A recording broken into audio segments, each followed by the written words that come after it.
The following is a presentation of the Championship Racing Network. Drivers, start your engines. Pull those belts down tight one more time, warm up those tires, hit your marks, and let's go racing, boys and girls. NASCAR, Indycar, Formula One, Formula E, and NHRA Racing Talk. This is the Championship Racing Network. Now here's your hosts, Steve West and Matt Nicholson, with producer John Myers. Yes, indeed, the gang is all here. We're live at Talladega Superspeedway. It's the latest track laps for charity event where you'll be able to take your own car out onto the 2.66-mile tri-oval. Get a look into Big Bill's garage. It's easy for me to say. All proceeds going to benefit the Boys and Girls Clubs of Central and East Central Alabama. We'll talk about that a little bit more coming up. Also, coming up on the show, Hendrick Motorsports appeal is heard. We'll tell you about that. Team Penske, they're extending the contract of one of their drivers. We'll talk about that. A Cup driver set to moonlight in the Bristol Dirt Race and a Craftsman Truck Series entry. And if you're waiting for the official IndyCar video game, we got some bad news. But there's a little bit of good news along with that as well. That, and we've got some guests coming up as well in our number 2 as we talk to Lex June and Matt Chess about some deals going on in the National Hot Rod Association. All that, much more, on this week's edition of CRN. For more on the Championship Racing Network.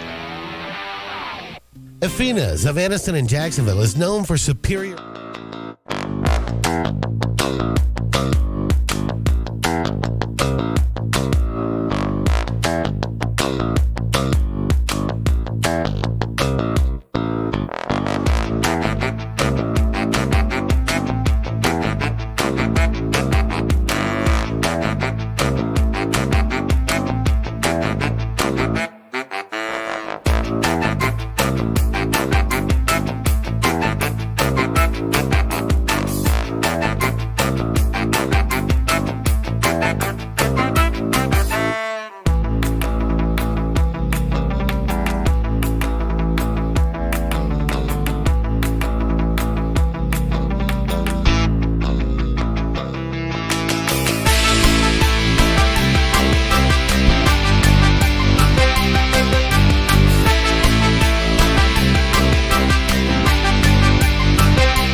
experiencing first last weekend in Brazil, running the Sao Paulo E-Prix.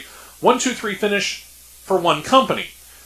How? Well, Jaguar has their own works team, and they also supply the powertrains to Envision Racing. Used to be Envision Virgin, remember? Came down to a two-man battle for the win with Mitch Evans driving for Jaguar, taking on Nick Cassidy from Envision. Despite moving in and out of the lead all race, it really kind of just gave Evans the confidence that he was going to need to be able to make that final pass, gain the lead on lap 32, got around, claimed the win, trailing the pair. The other Jaguar TCS, driven by Sam Bird, he actually started 10th, but just worked his way methodically through the field. Rest of your top 10, Antonio Felix da Costa started second, faded to fourth, trailed by Jean-Eric Verne, Stoffel Van Dorn, Pascal Wehrlein, Jake Hughes, Rene Rast, and Sebastian Buemi. Wehrlein continues to lead the points, now 86 to 62 over Jake Dennis. Nick Cassidy was 61, Jean-Eric Verne was 60, so that's very close right there, that battle for second, third, and fourth. 58 for Antonio Felix da Costa, he's in there as well. Sam Bird's got 44, 42 for Sebastian Buemi, Rene Rast with 40, Mitch Evans 39, 32 for Jake Hughes.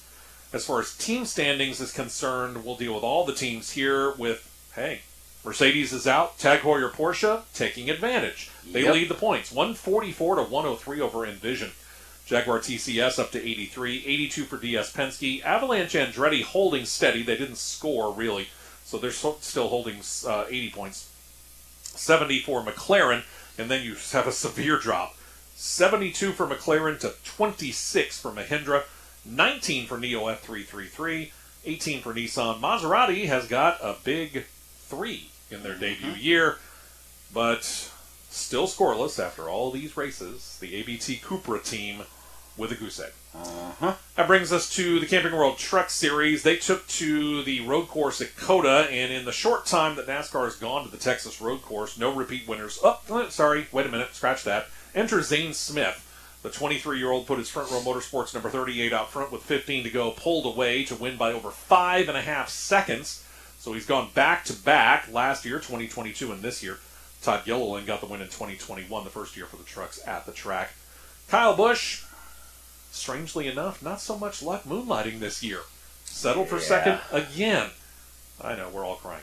Ty Majeski in there for third, Tyler Ingram fourth. Another moonlighter, Ross Chastain fifth. Rest of your top 10, Corey Heim, Nick Sanchez, who's impressing me this year. Tanner Gray, Kaz Gralla, and Ben Rhodes. Zane Smith, 2 wins. Christian Eckes, 1 win. They're locked into the playoffs. You got Ty Majeski also in on points, along with Ben Rhodes, Grant Enfinger, Matt Crafton, Tyler Ingram, Matt DiBenedetto, Corey Heim, Tanner Gray. Tanner Gray and Chase Purdy are technically tied in points, but Tanner Gray's got the tiebreaker, so he's technically in with Chase Purdy out.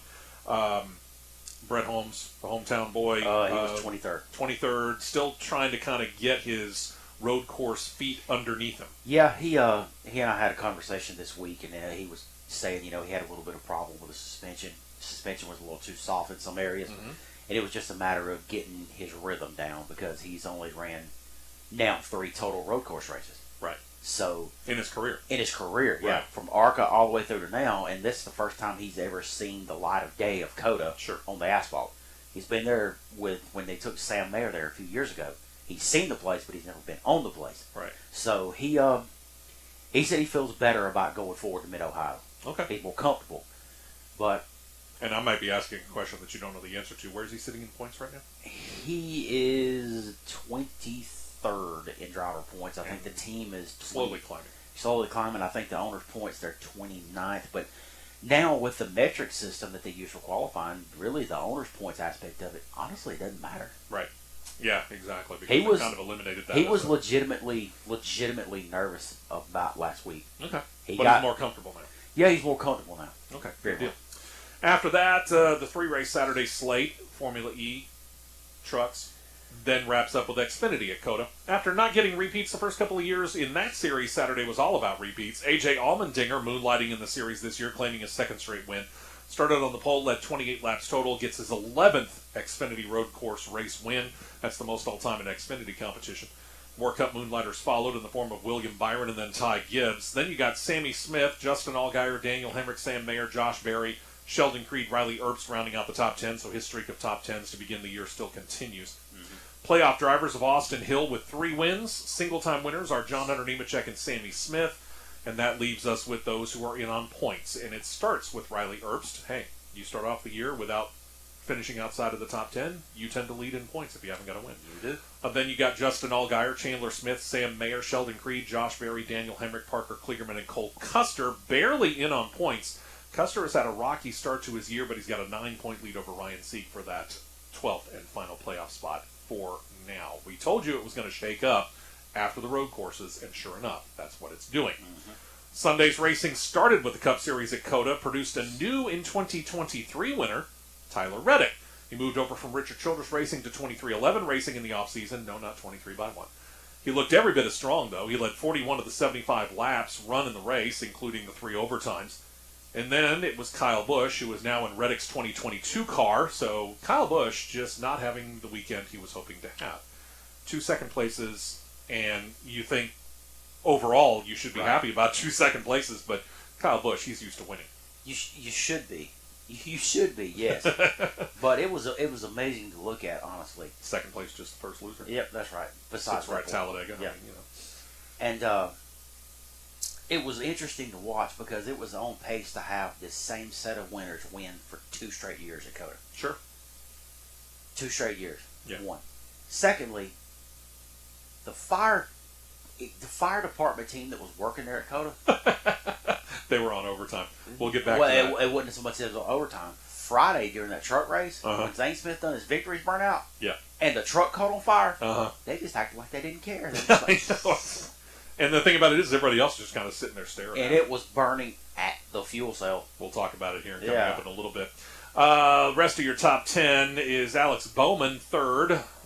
Yeah, we'll get back to that, too. Ross Chastain, 4th, followed by William Byron, Austin Cindric, Ricky Stenhouse Jr., Chris Buescher, Ty Gibbs, Todd Gilliland. We now have 5 playoff spots spoken for. William Byron leads the way with his 2 wins, and then your single-time winners, which are Kyle Busch, Joey Logano, Tyler Reddick, and Ricky Stenhouse Jr. Rest of your 16 that are in are, starting in on points, Ross Chastain. Oh, this will change, by the way.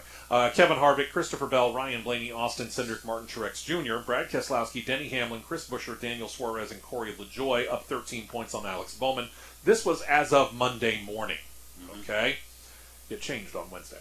But let's get back to recaps. It was time then for the finals of the NHRA Arizona National. Wild Horse Motorsports Park, set to close effectively after the race. The road project that they're going to be doing in that area running right through that property, so unfortunately no more competition at that facility. Top Fuel Finals came down to a pairing of Sean Langdon and Justin Ashley. Ashley, quicker reaction time never lets up, gets the win, 3.705 ET, 329.34 miles per hour. That's his 6th career win. Congratulations to him. Robert Height, Ron Capps meeting up in the Funny Car Finals, the only one 1/1000th of a second splitting them off the light.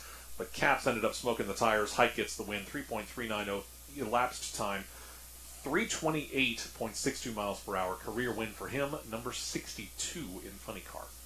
Pro Stock Motorcycle did not run this time. Pro Stock Car did. Finals coming down to a pair between a lady who you said at the beginning of the year, watch out for her this year, and you were right. Young Camry Caruso taking on the veteran, Bo Butner III. Caruso, faster on the reaction time and kept the hammer down, got the win. Her first Camping World Drag Racing Series event win in Pro Stock Car. ET of 6.592 at 210.31 miles per hour. And I get the feeling she ain't done.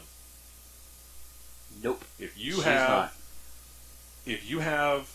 the fortitude to not be intimidated by the crowd that she's racing, get to the finals and not be overwhelmed by the veteran that you got beside you and the fact that you're in the finals, and do what she did. That's ice water running through your veins, and she's going to be a good one. Absolutely.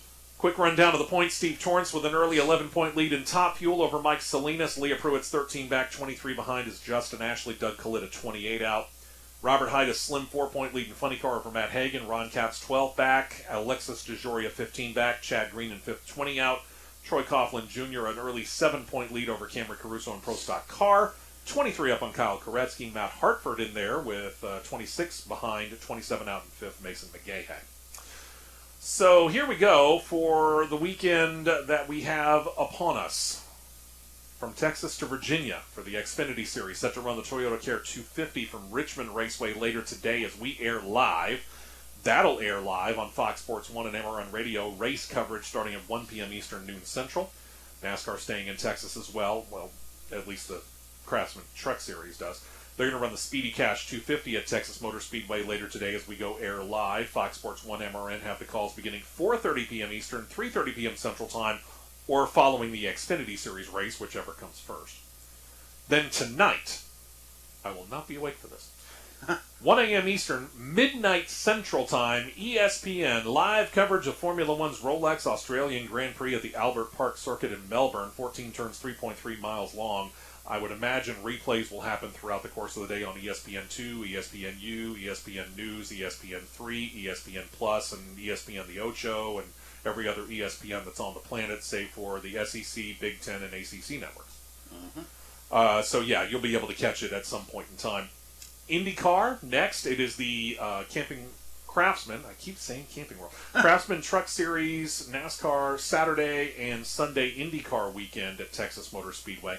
They'll get things going in the PPG 375. NBC and the IRN radio network starts noon Eastern, 11 a.m. Central Time. So as you get home from church tomorrow, you'll be able to catch the end of that race. Yeah.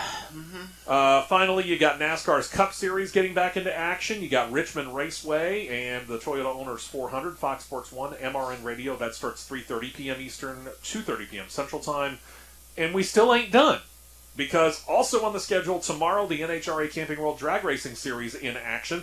They're moving a little further west to, and this is going to take getting used to, In-N-Out Burger Pomona Drag Strip. It's no longer Auto Club Dragway. It is now the In-N-Out Burger Pomona Drag Strip, the Lucas Oil NHRA Winter Nationals in Southern California. Finals getting underway about 3:30 p.m. Eastern, but Fox Sports 1 going to be doing Cup Series coverage at that time, so the finals will air on a delayed basis tomorrow night on Fox Sports 1. They will get it started 7 p.m. Eastern, 6 p.m. Central Time. The only series that's in season that we cover that's off is Formula E. Yep. So there you go. Well, last weekend, as fast as we tried to get through everything, we did not get to NHRA news, so that's where we're going to pick up when we come back. Plus, we've got news from the Cup Series, Xfinity Craftsman Truck Series. I'm going to get that right. No SRX. We do have IndyCar, Formula One, and a little bit of Formula E. Can we get to it all in an hour before we are joined by Lex June and Matt Scheiss? I don't know. Stick around. Find out. We're listening to CRN. For more on the Championship Racing Network.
Two tires only, and back out to the track for more action on the Championship Racing Network. Well, as we noted last week, we were up against a time situation and we could not get to NHRA news, so let's do that. By the way, real quick, producer John, is back in the studio. We appreciate him holding down the fort there while Matt and I are out here on location at Talladega Superspeedway. Again, it is Track Laps for Charity, and it is going to benefit the Boys and Girls Clubs of Central and East Central Alabama. It is. Yes, it's been raining overnight here in Alabama for those of you that are listening from other parts of the country or the world, as a matter of fact. Hey, welcome in. We appreciate you checking us out, whether it's on our flagship FM 95.1 The Mountain, whether it's the app, and you can download the app. Just go to your favorite store, and you can look for 95.1 The Mountain, I believe, or do you have to look the call letters up? 951 The Mountain. Yep. Okay, you look it up, and that way you can take us anywhere. Or you can go to YouTube and just type in CRN Live, but wherever you are, we've had a lot of rain move through the area. Some of it got real bad. Our thoughts and our prayers are out to those in Arkansas, Mississippi, Tennessee, Northwest Alabama, a place that John knows very well since he lives up in that area. A lot of bad weather, but by the time it got down to this area, the Birmingham, Talladega area, a lot of it had really petered out. Yeah, it was just really, really noisy this morning. Yeah, and it seems to have pretty much gone away. So the track now is in a situation where it's drying. So yes, Track Laps for Charity is still going on today. All right, down to business. NHRA Jim Deal Racing is back. One of the most respected funny car operations for a long, long time. Kind of a part-time operation now. But they signed Jim Campbell, who is a veteran driver, to pilot the ride for several events this year. The team says that they're going to run as many as they can. And they're working towards getting back into championship contention. The races that they're set to enter, sponsored so far by TTS Engineering, a company out of California, along with associate sponsors that include companies like Redline Synthetic Oil, Borman Steel Company. Again, they're working to try to get themselves back into full-time competition, and I think it's great. I hope they get it done. So we talked about the Dash for Cash. We've talked about the Triple Truck Challenge for the Truck Series. Well, they've come up with one for the NHRA as well. It is the Mission Foods hashtag Too Fast, Too Tasty. This is for the Camping World Drag Racing Series divisions. It's kind of a replay. What they do is they go back to the prior event, they figure out who the competitors were in the semifinals, and bring those 4 drivers back. You got a rematch of sorts. The winners of the semifinals go on to the finals. The finals winner gets 3 extra championship points and a $7,500 bonus. Well, let's face it, the championship points are always welcome, and any money that you get in racing is always welcome. Yep. All 4 of the Camping World Drag Racing Series will take part in the challenge throughout the course of the season. But since the Pro Stock Motorcycle Division didn't run, they weren't there. Doug Kalita claims the money in bonus points Top Fuel. Alexis DeJoria got it in Funny Car, and in Pro Stock, the first winner was Troy Coughlin Jr. Mission Foods, for the record, a world leader in producing food items like tortillas, wraps. They've signed Pro Stock Motorcycle rider Angel Sampey to be a brand ambassador for the Too Fast, Too Tasty Challenge. And that means that she's going to be, generally, if she's not competing in it, in the TV booth and or providing commentary during that portion of the broadcast as she can. On top of that, she's the winningest female in the division's history with 26 years of racing to boot. She will interview some of the participants. She'll present the medals to the winners, unless she has to present it to herself, and along with the checks and post-challenge updates on social media, and somehow figure out, in addition to her own racing, participate in meet and greets with the fans during autograph sessions at the different challenge stops this season. Right. And then there's another challenge, and this one just started up with Toyota. It's the Toyota Super Showdown. Now, this is different because Toyota's also getting ready to do their own, like, if you're familiar with kind of Pro-Am sports car racing, you might be familiar with the Miata Cup. Sure. They're getting ready to do their own version of that with the FR86. But for NHRA, they've got the Toyota Supra Showdown. It debuts this weekend in Southern California. The Super Showdown pits 2 Team Toyota drivers head-on against each other. They're going to take one from Top Fuel, the other from Funny Car, put them in identically prepared Toyota Supra road cars. I'm a professional, don't try this. And have them face off on the track. Toyota says they're going to keep a running tally of the results throughout the season to establish a team winner, whether it's Top Fuel or Funny Car. The finale set to happen at ZMAX Dragway in Charlotte in the fall when they're 2 wide, not 4 wide. Toyota says that they will donate all the money raised to the charities that the drivers of the winning side choose. I think that's a pretty cool deal. I'm not sure how much we're going to keep up with that. We might just note it after all is said and done. That's all we can do. This weekend is going to be the first matchup, by the way. Then it'll take place again at Vegas, Charlotte's 4-wide, Chicago, Bristol, and Sonoma before wrapping up on the return trip to Charlotte, as we noted. Yeah. Ron Capps got a Funny Car Championship last year. All 5 Team Toyota drivers in Top Fuel made it to the chase for the championship. Antron Brown's second place finish in the points, the highest of them. The other Toyota drivers from Top Fuel, Brown, Justin Ashley, Doug Kalita, Sean Langdon, Steve Torrance. Funny Car Team Capps, Alexis DeJoria, and J.R. Todd. Toyota hopes to claim also their 200th NHRA event win overall later on this year. Well, at least you'll get to see one out of the 2 of those matches this year. Yeah, because we're going to head on up to be at Bristol ourselves. Bristol. So looking forward to having that little trip. I will be hitting Charlotte the week after Talladega because logistics won't allow you to make it up there, it looks like. Nope. I'm going to hit Charlotte, and then we're going to tag team up and hit Bristol. So get to see my first NHRA race in person. I may still be deaf at Bristol after going to the 4-wide. Well, between concerts and races, yeah, you're gonna need hearing protection. Yeah. Let's see what else we got going on. Funny car driver Matt Hartford getting a boost in sponsorship. He is signed on with Global Electronic Technology, or GETTRX, Getrix, I guess, as we could call them for short. They're going to appear on the Camaro that he drives. The first race together is this weekend in Pomona, California, with several more races as primary, kind of sprinkled throughout the rest of the year. They'll be an associate sponsor for all the others that they're not a primary. And then racing, heck, we can call it a family affair. We all know this. Brothers are there, sisters are there, fathers and sons, more often than mothers and daughters, but we've seen that too. Some kind of combination of the two. They end up racing pretty much in any form. The latest combination appears to be a father-daughter combo. We just talked about Mike Salinas. He's become a very successful Top Fuel driver. Now his daughter, 31-year-old Jasmine, looking to follow in his footsteps. The first move toward that came on Monday in one of the final actions as a drag strip for Wild Horse Motorsports Park. Jasmine took her first passes, and I say passes, I use that term very lightly here, in a Top Fuel ride. She's going to work towards claiming her Top Fuel license throughout the course of the season, looking to make her debut in the division full-time next year. Monday's session actually only had her doing basic kind of starts and stops, making it basically getting used to launching, going successfully to the 330-foot mark. She'll take the next step in Las Vegas, where she's slated to make her first full passes in a Top Fuel dragster, and then later on down the line, she will begin doing timed runs, which will help her toward her license. She's been competing in drag racing, Top Alcohol, since 2019. Got 3 events there. Top Alcohol, if that sounds familiar, it should. That's the division that Tony Stewart himself is competing in this year. So I imagine they'll end up going head-to-head at some point in time. They may already have. I just haven't looked at the entire ladders, truth be told. Yeah, I haven't either. All right, let's switch our attention from the National Hot Rod Association over to NASCAR. We start with the Cup Series and the big news of the week, really, where the National Motorsports Appeals Panel heard the Hendrick Motorsports appeal of those L2 level penalties that dealt with all 4 of their cars and the vents and the hoods of all 4 team cars. Quick reminder, the fines, $100,000 per car. Drivers Alex Bowman, William Byron, Kyle Larson all got hit with 10 driver point deductions, and if they all made the playoffs, which seems like it's probably almost a done deal, they would have suffered a 10-point deduction there off the bat. Chase Elliott was injured, not driving that weekend. His replacement, Josh Berry, is not running for points in the Cup Series. He's running for points in the Xfinity, so neither of them were affected by that.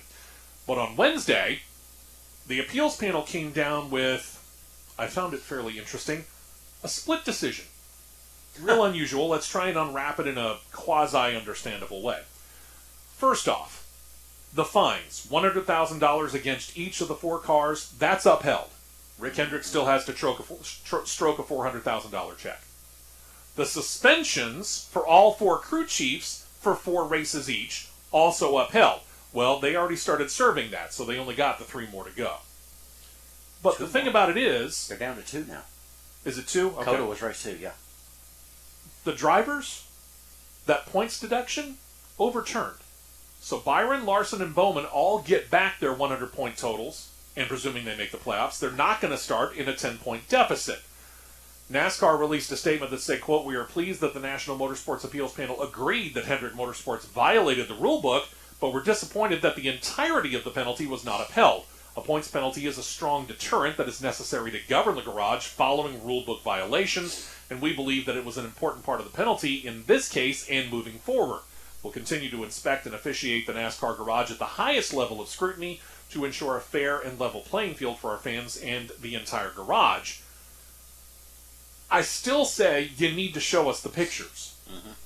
Because we still don't know what the heck you're talking about. You're sitting there saying that they had vents that did not follow up within the rules, but yet you're not showing us what a vent should have looked like and what it was that they had on the car. Yes, sir. I want to see it. I want to see a CAD file dimension from what it's supposed to be to what it should be to see what missed it where. Yeah. This is that transparency thing that we keep talking about. In NASCAR, you need to be under that microscope. Rick Hendrick released a statement himself as well, said, quote, "We are grateful to the National Motorsports Appeals Panel for their time and attention. Today's outcome reflects the facts, and we're pleased the panel did the right thing by overturning the points penalty. It validated our concerns regarding unclear communication and other issues we raised. We look forward to focusing on the rest of the season, beginning with this weekend's race at Richmond," which tells me they're not going to further appeal. Yeah, I think they're going to let it ride and let it go and be done with it. I kind of agree. So what does that do, by the way? It puts, what is it, Alex Bowman? Bowman's back up top. Back up top in the points, and knocks out a couple of guys. The ruling afterward, the 5 who were locked in the playoffs, that still remains the same. Alex Bowman, your points leader. Ross Chastain is second. Kevin Harvick third. Christopher Bell, Ryan Blaney. Kyle Larson now jumps back up. Austin Cindric, Martin Truex Jr., Brad Keselowski, Denny Hamlin, Chris Buescher. Daniel Suarez and Corey LaJoie go from being inside the top 16 to now looking outside. They are 13 and 18 points out, respectively. So while one penalty, or at least one aspect of a penalty, was overturned, another got handed down. Speaking of Daniel Suarez, he got slapped with a $50,000 fine, but that's it. No points penalty. No suspension, no nothing. Why? Well, here's why. Alex Bowman was involved in a late race incident that ended up spinning Daniel Suarez out. While Bowman went on to claim third, Suarez couldn't recover. He ended up finishing 27th. Needless to say, not only was it hot outside in Austin, Texas, Daniel Suarez was a little hot under the collar.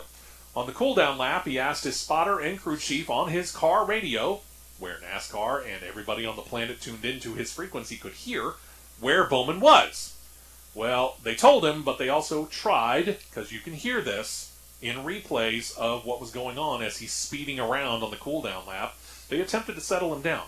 It didn't work. He went quickly around the course. As they got onto pit road, he bumped his own teammate, Ross Chastain, out of the way, and as he caught up to Bowman going down pit road, smacked into the back of Bowman's car not just once, but at least twice, all while a NASCAR official is effectively telling him, settle down. Why?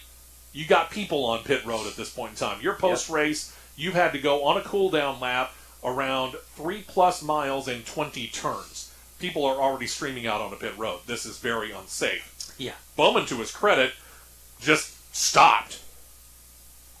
And Suarez seemed to realize that he was kind of in the wrong, and as the two started to go further down pit road, they just drove. He didn't try and force the issue anymore. Suarez and Bowman ended up getting out of the cars. They talked, one would assume somewhat heatedly, but it calmed down after a while and turned into nothing else. Either way, NASCAR didn't take kindly to the pit road actions. So again, $50,000 fine for Daniel Suarez, and you know what? I think they're very much in the right on this. That is a definite safety issue. Yeah, and when you look at it, he actually went for the wrong car. Kind of, yeah. But actually, the wrong two cars. Sure. So, calm down, Daniel. Yeah. I mean, they're going into that turn one, that hairpin turn right there, where you're going as much as 7, sometimes 8 cars wide in NASCAR, because they don't have the rule that Formula One does. No. They can go pretty much anywhere that the pavement is, for all intents and purposes. Pretty much. I mean, look at the comments that everybody else, especially the not one, but 2 F1 drivers that were in the field. Your IMSA sports car driver that was in the field. Oh, yeah. And then your other one's going like, my goodness. Let's get to that, shall we? Yeah. Let's talk about those road course ringers or special guests, if you prefer. How did they do? Well, in order of the finish, there was the former F1 champion Jenson Button. He finished 19th. He at one point said he was actually kind of talking about parking the car due to battling heat exhaustion in the stock car on a warm Texas afternoon. Remember, he's used to open cockpits in Formula One. He never even dealt with the halo, I don't think. So Nothing. he's used to having all kinds of air coming in at all times. The sports car and stock cars, very vastly different to that. Then you got sports car ace Jordan Taylor. He was running in the top 15 at times, but a late race spin on him caused him to finish 24th. He admitted, like you were talking about, he wasn't expecting such rough bumper-to-bumper, let's play bumper cars racing. Yeah. But And he wasn't the only one. if you go on social media and you find where Jenson Button's post-race in-car audio was, he was in the mode of like, what the heck was that? But then again, he was excited like, my gosh, that was so much fun. I haven't found myself laughing that hard at a post-race in-car audio in a long time. Yeah, you need to go find it because he realizes, he's beginning to realize more and more the differences between his time in Formula One, where if you touch another car, effectively, you could be done. Yes. Because those cars are made to come apart when they make contact with a wall or another car to alleviate some of the energy so that you don't have a really, really bad crash that affects the driver in a bad way. Stock cars are built, like you said last year, these cars are built like tanks. Former F1 champion Kimi Räikkönen, he was in the Trackhouse Racing Project 91 car for a second time. He did well. He actually climbed up into the top 10 at one point. Again, a late race spin relegates him to a 29th place result. Indycar pilot Connor Daly, once again driving for the money team in the number 50 entry. He got into a crash that ended his day after 16 of 75 laps run. And oh, by the way, John's favorite driver, 7-time Cup Series champion Jimmy Johnson, he got caught up in a crash with Ty Dillon on lap 1. Actually, more like lap half. Yes, he didn't actually officially complete one lap. He and Ty Dillon, 38th, 39th. Ty Dillon, respectively, then Jimmy Johnson, credited with last on the day. I know you're crying over there, John. He who goes to the garage first. Speaking of Trackhouse Racing, this is just the first race that the Project 91 car is going to be in this season. He wants to do, Justin Marks, the owner, says, I want to do several events. He talked about it with Sirius XM Satellite Radio earlier this week. We'll detail that. Kimi Räikkönen may be back, but not really for the next race. Little tease there. Trackhouse Racing and Ross Chastain also get a bit more sponsorship for the upcoming season. We will be right back with more on the Championship Racing Network.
to the Championship Racing Network.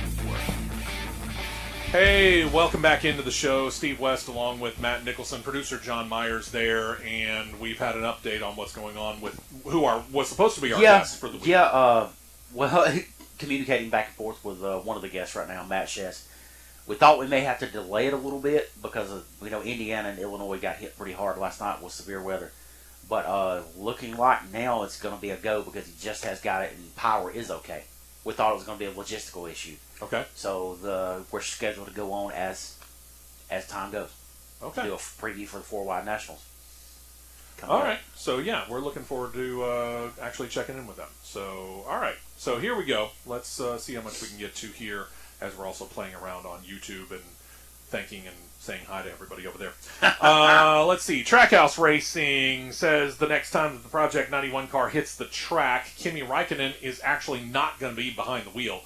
Justin Marks said this week that he has signed a deal for the next race with the driver and a sponsor, but that's where he stopped. On Sirius XM Satellite Radio, he said, quote, Project 91 is going to race more this year. We're going to have a different driver in the car the next time that we're out. We've closed a great sponsor for that, so that deal's done. Who is it? He's holding that card for later. He only said of the driver, quote, it's going to be somebody that has got very, very different experience from NASCAR, but in some ways is actually perfectly suited for a cup race.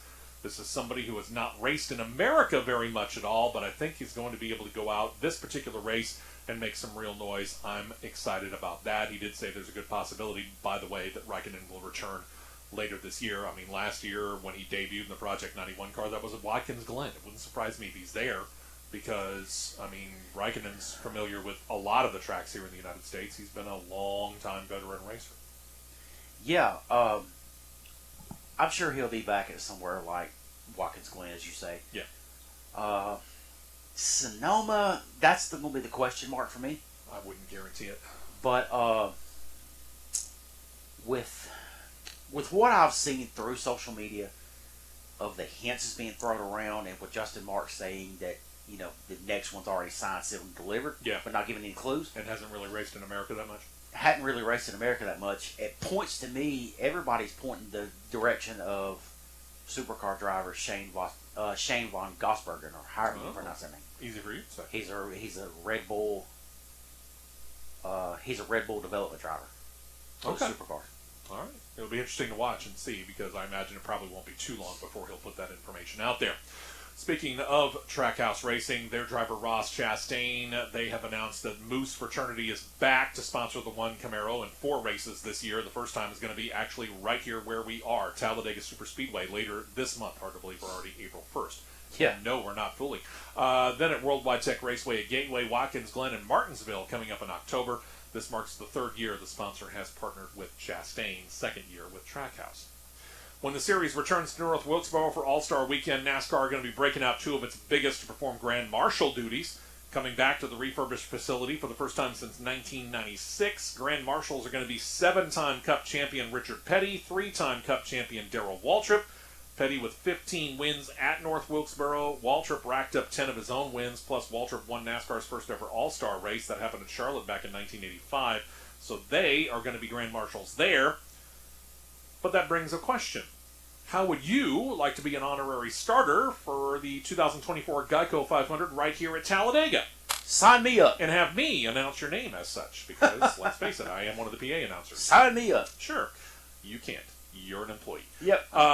It is possible for you, as one of our listeners, though. It's all part of the NASCAR 75th anniversary celebration. NASCAR Legends is a program rolling out kind of really more intensely this weekend. It'll go through our Talladega race weekend. To find out the content and to enter, go to NASCAR.com/legends. At the races this month, expect a whole lot of driver interviews, fan midways, and sometime around All-Star/Coca-Cola 600 weekend, expect NASCAR, like they did in the 50th anniversary, to announce, back then they did the top 50 drivers of their 50 years. This time it'll be the top 75 drivers of the last 75 years of NASCAR. We did get one hint. One Charles Red Farmer announced that he has been told he is one of the top 75. Yeah, that was, and that's rightfully deserved. Absolutely, he deserves it wholeheartedly. In regards to the aspect of be an honorary starter. To quote the great Bill Murray in the movie Stripes, Russell, need some help here. Yep. Xfinity competition, COTA was set up to be the first Dash for Cash race coming in this weekend at Richmond. COTA was set to be the qualifier, really. So the top 4 finishers running for points in the race at COTA ended up being Sammy Smith, Justin Allgaier, Daniel Hemrick, and Sam Mayer. Those 4 are battling for the first $100,000 bonus. The top finisher amongst those 4 ends up getting the money. And then you get, again, at Richmond, the top 4 finishers at Richmond who are running for points in the series. They go on to the next race and so on, with the final race right here at Talladega. Also today, when the Emerling Gase Motorsports number 53 Camaro hits the track, Joey Gase is not going to be behind the wheel. It's the other co-owner of the team, Patrick Emerling, who will be driving. He got some wheel time last night at Richmond for the Whelen Modified Tour. He was asked about doing both earlier this week, said, quote, "It's not really that tough of a transition. The more I have an opportunity to drive the Xfinity cars, the more I can figure them out a little bit. It's not that one car is harder than the other to drive. They're just slightly different skill sets, I believe." Yeah, they are. So, But they ran last night at Richmond. I don't even know how that race turned out. I'll let you look it up while I we will talk dig about it the up. rest. Chris Hacker making his first Xfinity Series start this weekend. He's going to be in the RSS Racing number 38. Hacker with 11 starts to his credit in the Truck Series for 3 different teams. Got a best finish of 16th. We'll see whether or not it translates for him to Xfinity competition or not. Last weekend, we also noted that Blaine Perkins and SS Greenlight Racing had agreed to part ways after only 5 races in the 2023 season. Well, it didn't take long for Perkins to land another ride, and it's actually his old ride at Our Motorsports. This is going to mark the 3rd season Perkins will drive for the team. He's going to take the wheel of the O2 Camaro today, while Kyle Weatherman, who's full-time for Our Motorsports this year, is actually being loaned out. FRS Racing getting out onto the track for their first time in a part-time entry as they work towards full-time racing themselves.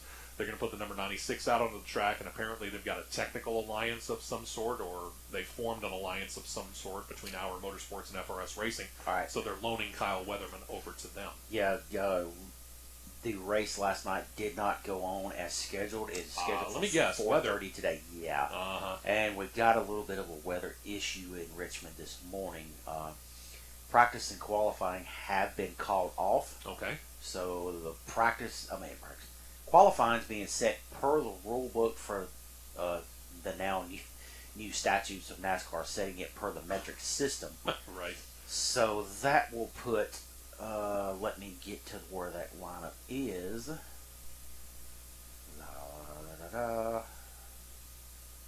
Well, almost. So it's over there. Yeah, it's over here, over there. Gotta dig, gotta find it. All right, while you're looking for that. And our thoughts and prayers going out to a quick recovery to Big Machine Racing team owner and Big Machine Records owner Scott Borchetta. He was injured in a crash during a Trans Am 2 Series race in Georgia last weekend, put into the hospital last Sunday. Reports state that on lap 24, Borchetta lost control as he was having to do a hard break into a sharp curve. His injuries were not detailed. At last report, he was listed in stable condition, so that's good news. I saw a video of it. It was a hard crash. Yeah. He took a hard shot. We hope for a full and quick recovery for Scott Borchetta. Here we go. Okay. Finally found it. Jesse took the logo off. So the 2 cars that will not qualify for Richmond will be the one we just talked about, Kyle Weatherman in the 96. And then it looks like Dawson Cram in the 74 will not make it. So that will put your top 5 starters being Justin Allgaier on the pole, Sandy Smith outside pole, Sam Mayer 3rd, Riley Earps 4th, and Daniel Hemrick will start 5th. There you go. All right. Well, Matt, you alluded to this a little bit earlier. Let's talk about it as we get into the Craftsman Truck Series news. There are celebratory burnouts, which we've seen these at any number of tracks in NASCAR. We've seen them in Indycar. We're actually seeing it somewhat in Formula One as some of the drivers are getting out on this burnout donut post-win celebration. Zane Smith took it to another level. He created an actual fire from his burnout. Smith, we've seen this before. He took the nose of his number 38 Ford pickup, put it up against the pit wall, and then just began boiling the tires, which of course meant burning off some of the rubber on those Goodyear Eagles. Well, the rubber got so hot that it actually caught the mud flaps behind the rear wheels on fire. Yeah. There were no injuries, but a very singed truck because the fire people took their own sweet time in coming out to put the fire out, but they finally did. And you know this as well as I do. If you start a fire with rubber, it is not the easiest of fires to put out. Hopefully they saved the truck, but I can't guarantee it. Thor Sport Racing, meanwhile, is pulling Joey Logano out. They're going to moonlight him in the upcoming Bristol Dirt Race. Now, Logano claimed the pole for the Bristol Truck Series Dirt Race last year. He ended up finishing 6th. He's looking to improve on that. His truck is going to be sponsored by Hang Ten Car Wash, which, after the dirt race, he's going to need one. The truck number, however, was not announced. 66. Thank you very much. He'll be in the 66 truck, and I'll be up there next week, so we'll get to check it out and see. There you go. That brings us to some open wheel news where we talk about IndyCar. We start with the fact that their title sponsor, NTT Data, and IndyCar have signed an extension of their deal. They're going to remain in that same situation. The Tech and Business Solutions Company keeping a deal that has had them as part of the name of the series now for a few years, specifically the NTT IndyCar series. They've been that way since 2019. This is a multi-year deal that actually will go into effect next year. Their current deal runs out at the end of this racing season. The company is also set to continue as the official tech partner of IndyCar, the Indianapolis Motor Speedway, the Indy 500, and the NASCAR Brickyard Weekend as well. Mm-hmm. Team Penske very happy with Will Power. They should be. He's a 2-time and the defending series champion. So how do you show it? Well, you sign him to an extension of his contract. Yes, sir. That's according to motorsport.com. Let me repeat that. That's according to one site, which claims the contract runs through 2025 with a 2026 option being talked about between the driver and the team. The reason we say one site, motorsport.com, is reporting it is because nobody from Team Penske nor Power himself have commented on the report yet. It would make sense if it happens. Yes, sir. But nothing official from them. Sure. But again, it would seem to fit. His primary sponsor, Verizon, has signed a long-term extension with Team Penske to remain on the 12 car. They've sponsored that car full-time since 2011. They've actually started sponsoring Will Power way back in 2009. This is an extension of a multi-year deal already. How long wasn't detailed. Could be that the site's report might mirror the sponsor deal. Again, we'll have to see. As we've noted, coming up later this month, CW Network set to debut the series 100 Days to Indy, but that's not the only connection. Tomorrow, when the series runs at Texas Motor Speedway, the Grand Marshal is going to be a gentleman by the name of Matt Barr. He is the star of the network show Walker Independence. He's going to get the ride in the IndyCar 2-seater that will, along with the pace car, lead the team to green. Walker Independence, I had to look this up because I'm not all that familiar with the show. Apparently it's a period piece set sometime in the 1800s. Yeah. I'm like you. I've never heard of the show, but I've got that apparent picture. Like you do. Like it's Walker, Texas Ranger. Hey, John. Appreciate that. So it's Walker, Texas Ranger set Gotcha. in the 1800s? In the cowboy era. Gotcha. Yeah. Okay. John would know because he works for the CW affiliate in Birmingham. Coming up in May at Indy, similar to what's going to happen at Iowa, going to be concerts galore, actually, when there is an action on the track. You're going to have Carb Day, for example, on May the 26th. That's the Friday before the famed Indy 500. The stage set to feature two pretty well-known acts. You got Soul Asylum going to be opening up for Bryan Adams. Adams, 17 studio albums, Grammy Award, 3 Academy Award nominations, 5 Golden Globes, 20 Juno Awards, that's the Canadian equivalent of a Grammy, along with numerous Billboard Top 40 singles to his credit since his breakthrough of Cuts Like a Knife in the early 1980s. Soul Asylum, of course, broke out with their hit Runaway Train, went to number 5 on the Billboard Top 40 chart back then, netted them the Grammy Award for Best Rock Song that year, consistent play on alternative rock stations for many years. Tickets for Carb Day are on sale now. They start at only $30. Concert package upgrade starts as low as $55. But hey, if you want to get up close and personal without necessarily a meet and greet, you can get a VIP package for $250. The next day is May 27th. That's when you get another well-known musical act set to take the stage for Firestone Legends Day. That's not going to be at Indianapolis Motor Speedway, however. It's going to be at the TCU Amphitheater not too far away from the track. You've got up-and-coming opening acts Russell Dickerson and Jackson Dean set to open up for Brad Paisley. Brad Paisley doesn't really need an introduction to country music fans, but for everybody else, he himself has 3 Grammy Awards, 2 American Music Awards, 15 Academy of Country Music Awards, 14 Country Music Association Awards, And one of those is the coveted Entertainer of the Year award. He's joined Carrie Underwood hosting the CMAs for like 11 straight years, too. In all, he's got 25 number one hits on the Billboard Country chart, and that's just number ones. Tickets for that show went on sale yesterday as we go to air here live. You can go to livenation.com if you're going to find yourself in Indianapolis for the Indy 500. We know that entertainment's going to happen. What we don't know is when that promised IndyCar video game is set to hit store shelves.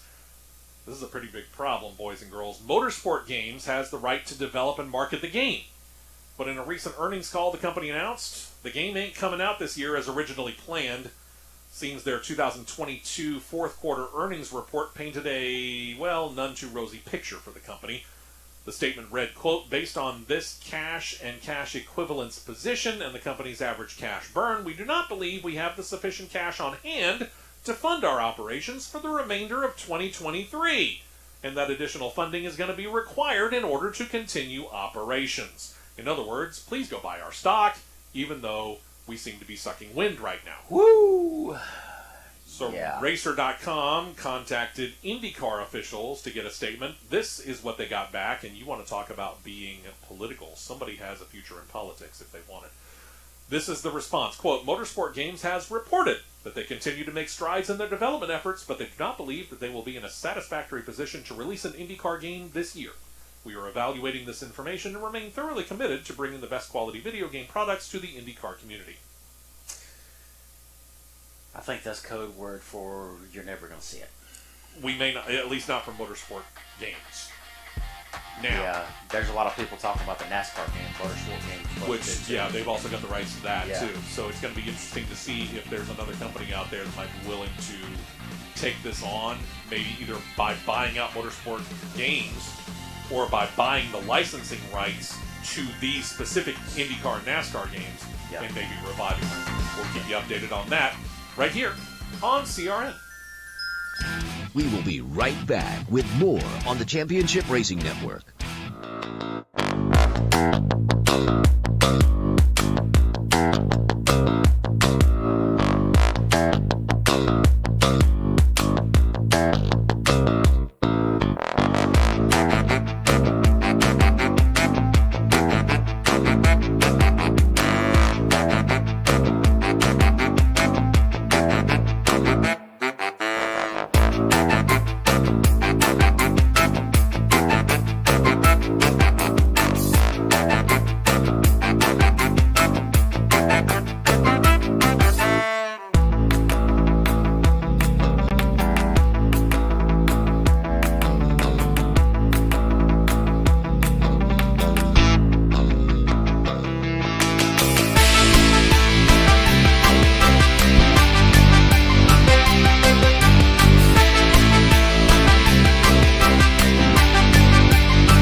Four tires and 2 cans of fuel, and we're back to more racing action on the Championship Racing Network.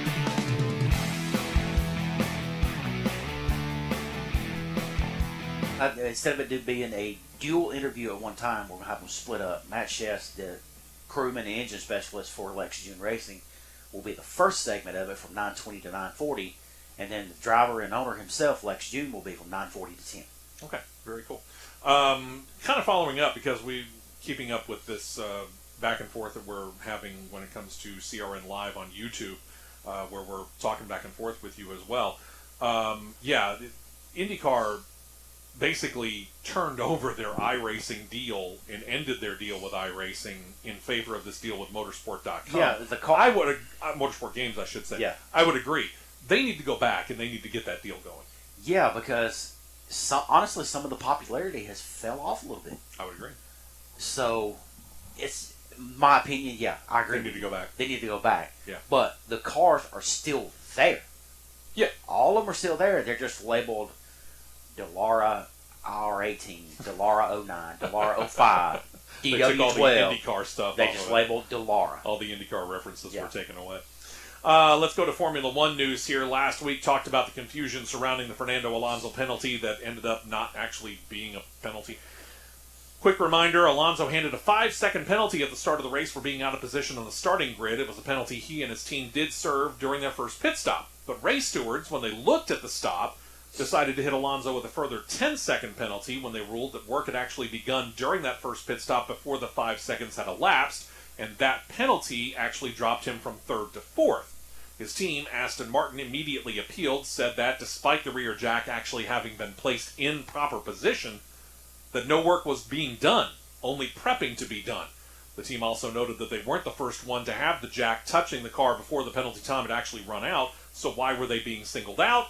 Well, the officials agreed, so they rescinded the 10-second penalty. Alonso gets back his third-place finish, and officially his 100th podium finish of his career, only the 6th driver in F1 history to ever get that. Well, beginning this weekend in Australia, things have been amended. FIA and Formula One have made things clearer, they hope. First, the painted slots on the grid, they've widened them by a whole 20 centimeters. Okay, that's the intention, to try and make it a little bit easier for the drivers to line up properly. Yeah, I know, you're trying to figure out how big 20 centimeters 20 is. centimeters is about that much. It's not much. I'm not even sure it's a foot. Somebody, can we look and get a translation on centimeters to inches real quick? John, do me a favor. Find out what 20 centimeters would do in American ways of thinking. Meantime, so you've got the painted grids being slightly wider.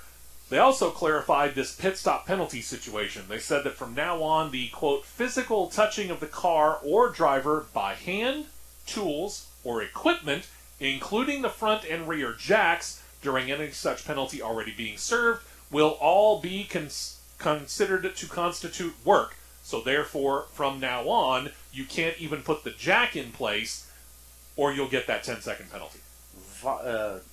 That doesn't violate what's called park theorem, as they say it. I don't know. I don't know either, but your conversion, 20 centimeters is a whole 7.875 inches. Woohoo! Not even as wide as a tire. Not even as wide as a shoe. That's true. Good luck. Another note from FIA officials to Formula One teams. Actually, this isn't a new rule, but the sanctioning body does state that series officials will be enforcing the rule now about scaling the fences after wins. This is going too far. This is a tradition begun by Elio Castroneves, for example, after he won Indy 500s about 20 years ago. Got the nickname Spider-Man because he was scaling the catch fence in celebration. Tony Stewart took up the mantle when he claimed his first Brickyard 400 win. Did it a few more times during winning races in that period before proclaiming an end to it in his second Brickyard 400 win, when he said that he was, in the post-race interview, too old and too fat. Other drivers since then have done it, and the pit crews have gotten in on it, and that's taken to Formula One.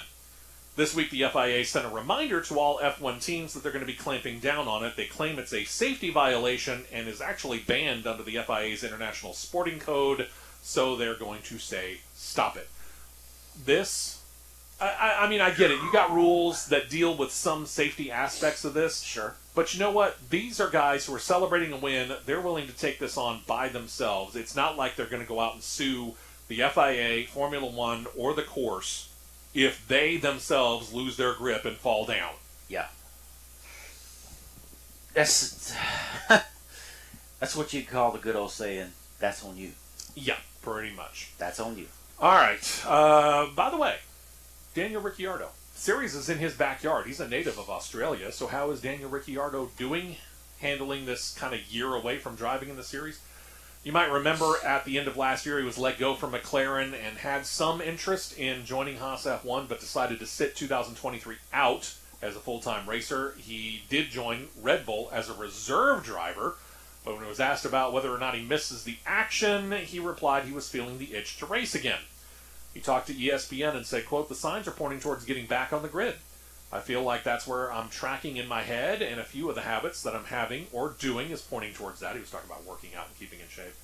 I've actually weirdly found the days that I've had no schedule are the days when I've actually done training and I've done things that I would like to before. So, who might be interested? Well, apparently Haas F1 still has some minor interest. Team principal Gunther Steiner got to speaking, and of course we all know that he's no shrinking violet when it comes to talking on a microphone. Quote, "It's a little bit early to speak about a driver change already for next year, so let's see how we're doing with these drivers," talking about Nico Hülkenberg and Kevin Magnussen for sure. "But at some point, maybe I speak with him, but I can't promise anything, because if our two guys do a good job, but for sure, everybody's wanting to speak with Danny after a year off. But at the moment, I have a new driver this year, Nico Hülkenberg, that has done only 2 races, so I need to give him a little bit of a chance. And him parking that car inside the top 10 in qualifying for the race in Australia certainly doesn't hurt that resume." About the only way you can silence Gunther Steiner is if you put 3 other Cup drivers in a booth for Fox, He and really he didn't kinda even get have back. a word in edgewise. Yeah, he really did kind of take a back seat. It seemed like he was not really sure what it was that he was talking about. Well, In a lot of ways, he was there because of his familiarity with the course. true. Let's face But it. one thing I didn't realize that I was like, holy crap, I didn't realize that. He was in the, how do I word this? He was a part of Team Red Bull when they came into NASCAR. One of the engineers and the team developers, or however you want to call it. So he does He have was some part of it. idea of stock. He's got an idea of it because he said, yeah, the cars back then are way different than they are now, or however he talks. So he is familiar with the sport. Yeah. So, but His when- expertise is Formula One. let's face But it. I mean, when you bring in Chase Elliott sitting in where he's at in Colorado rehabbing, And then you got Kurt Busch in the booth with Clint Boyer, and we all know that Clint Boyer is not shy at all. yeah, and Kurt has really kind of come out of his shell talking in a booth, Yeah. So- honestly. So Sorry there, Gunther, you kind of got run over. Gunther, yeah, Uh-huh. Gunther. Hey, when we last ran down the Constructors' Cup points in Formula One, that was last week, we noted that there's already a 50-plus point gap between Red Bull at the top and second place Aston Martin. So we've pretty much called the title for them, Yeah. unless they just absolutely do Joke. something that we don't expect. Yep. As for the driver title, it appears at this time to be a 2-man battle between 2-time defending champion Sergio Perez and Max Verstappen. And Verstappen thinks so as well. He told Sky Italia just yesterday, and this might get under some people's skin, because this kind of comes across, to me anyway, as a little bit arrogant. Here's what Verstappen said, quote, "I think Perez is my only rival at this point. We have the same car, so we can both do better. This might change during the season, but he's the only one who can give me a hard time during the race." Okay. I That's doubt what the you other wanna call 18 it. drivers are going to take too kindly for that, but going by the results so far, I'm not sure who can challenge. We know that Mercedes is planning on doing a massive changeover to their car here within the next few races. Does that help them? Time will tell. Yeah. Then there's Verstappen thinking that he might be ready to leave Formula One if they specifically keep messing around with the race weekend. He was specifically talking about sprint races, something obviously Formula One introduced back in 2019 to kind of create a bit more excitement for those people who are buying tickets and sitting in the stands instead of just watching 3 practices and qualifying and then the race. You give them something else on Saturday. So you qualify at Australia, for example, which they've done. Verstappen on the pole. Of course. But he's on the pole for the sprint race that's going to happen later today. That could change things up. Verstappen's not a fan of it. Quote, "I'm not a fan of the sprint." Well, there you go. He said to Sport TV out of Portugal, "I'm happy with just the main race. I think that's better, way better for the excitement. I'm not a fan of the sprint." His boss, Christian Horner, added that the sprints need to be, quote, a bit more dynamic, but what he meant by that was not really clear. Formula One has said that changes to the sprint format are being evaluated, but Verstappen cautioned during that interview, quote, "I naturally, of course, hope that there won't be too many changes. Otherwise, I won't be around for too long."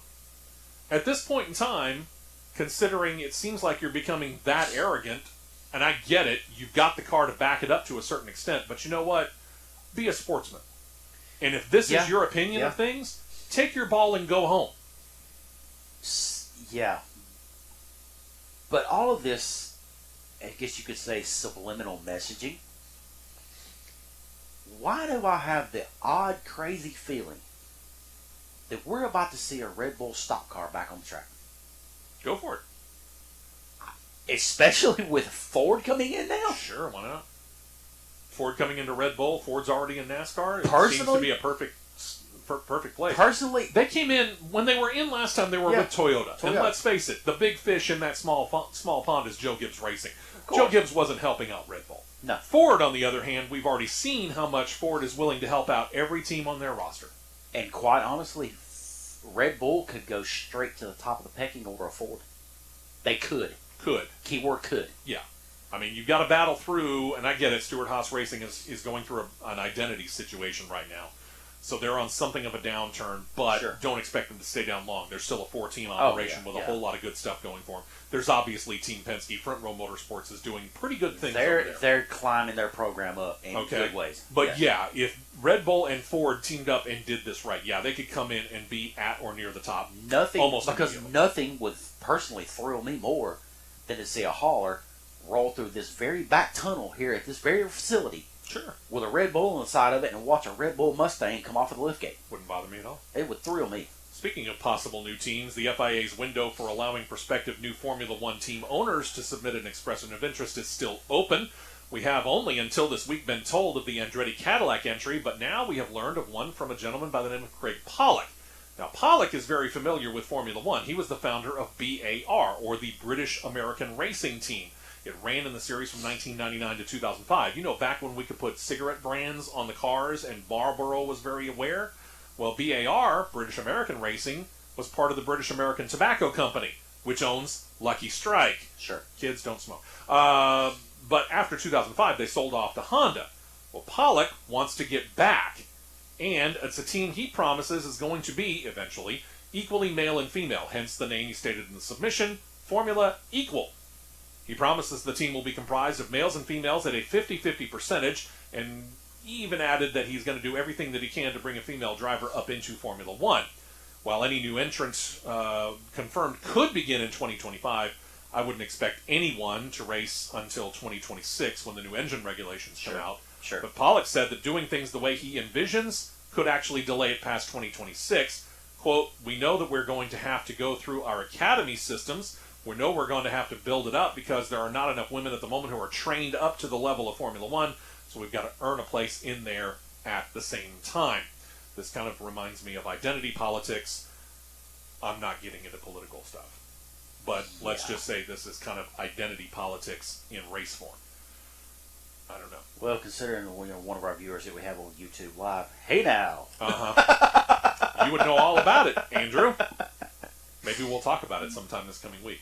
And F1 CEO Stefano Domenicali, he's looking ahead to 2024 and also looking at one of the feeder series, the F1 Academy, which is the now FIA Formula One sanctioned all-female driver series. This year there's going to be 7 races. The finale is going to be the one that will actually join Formula One.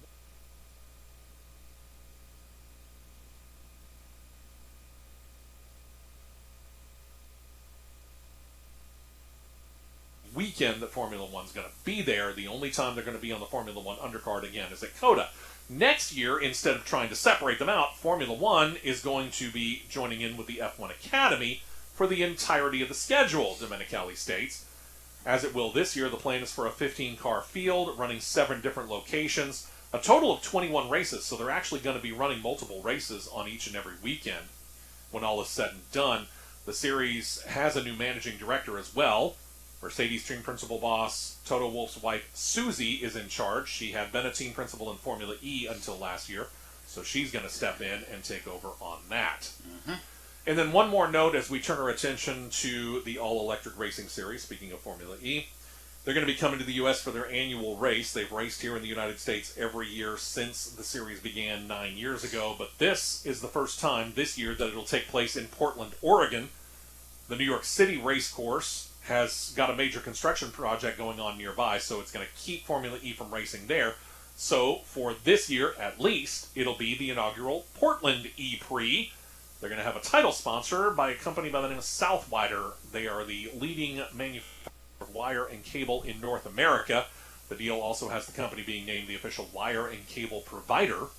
Who knew that they needed an official wire and cable provider? Right. But it is an all-electric series, so apparently Formula E now has themselves an official wire and cable provider. There you go. So there you go. Man, I was not saying too much. Did we get all the news in for the week? We did! Wow. And that means that the rest of the show we get to spend with our guests. Yes, we do. Coming up a little bit later on, Lex June will be joining us, but up next, Matt Chess, the engine specialist and crewman for Lex June Racing, will be coming up next on CRN. there you go. So stick around. We'll be right back from Talladega.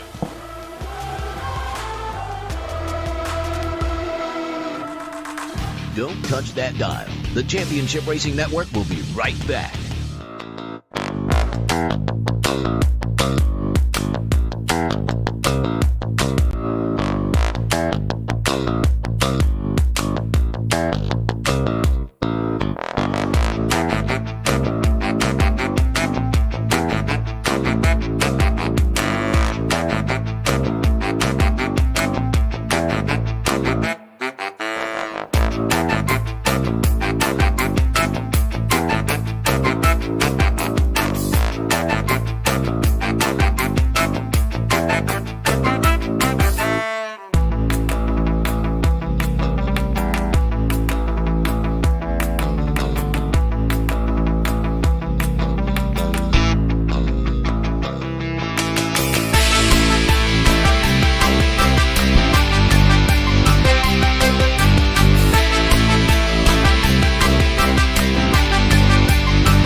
Two tires only, and back out to the track for more action on the Championship Racing Network. Hey, welcome back from Talladega Superspeedway. Steve West, Matt Nicholson, producer John Myers holding down the fort back home. We were out at Talladega because they are running the latest track laps for charity. All the proceeds going to benefit the Boys and Girls Clubs of Central Alabama and East Central Alabama. So really cool time. We've already seen some cars out on the track, apparently dry enough for them to actually be up on the banging. Which is never a bad thing. That's a good thing. No, it's a fun time. If you get the chance, come on out, do so. You're doing this until what, about 2 o'clock this afternoon? To 1. 1 o'clock 9 this to 1. afternoon. There you go. 9 to 1. Okay. All right, next up on CRN is part 1 of a 2-part interview we have today. I think we haven't done this in a very long time. It has been a while. It's been quite a while. We got engine specialist and crewman for Lex June Racing, top fuel entry in the NHRA, Matt Chess. Chess, you there? Hey, Matt, you got us? It's kind of different because we're doing this live on remote, and this is a little different from us being live and in studio. So sometimes there are buttons that you have to push to be able to make him hear us and us hear him. Yep. You got us there, Matt? Yep. There he is. I There hear you you. go. Hey, how you doing today, Matt? You're actually really bad. Oh gosh. Okay. Okay. Well, we're going to try and get that technical situation figured out here. What we want to do, though, is certainly talk a good bit about the way. This weekend out in Southern California, going to be running at the new, and again, I got to get used to this, In-N-Out Burger Pomona Dragway. Or just Pomona. I think I might end up just referring to that, unless In-N-Out Burger starts coming here and starts giving us food. But yeah, same track, just under a different name. And the fine folks over at Lex June Racing going to be out there. Plus, they're not. I take that back. They're not going to be out there, but they're going to be coming to Charlotte, 4-wide racing at ZMAX Dragway, and kind of wanted to get an idea of how the preparations are going as you get ready to go 4-wide.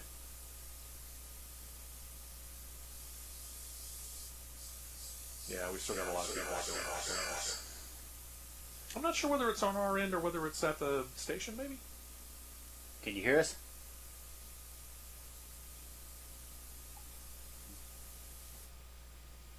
Still there. Yeah, we got way too much. I can hear you, Matt. All right, man. Good deal. Yeah, he was asking and checking in to see how the prep's been going for the 4-wide so far.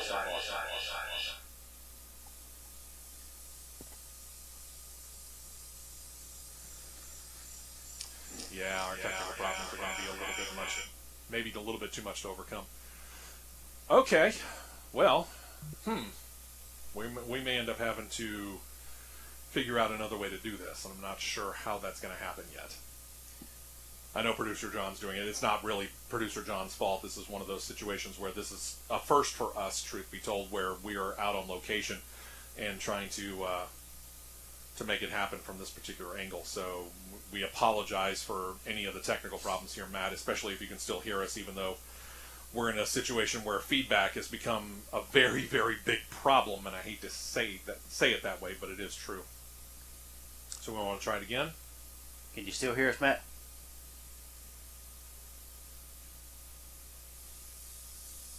Well.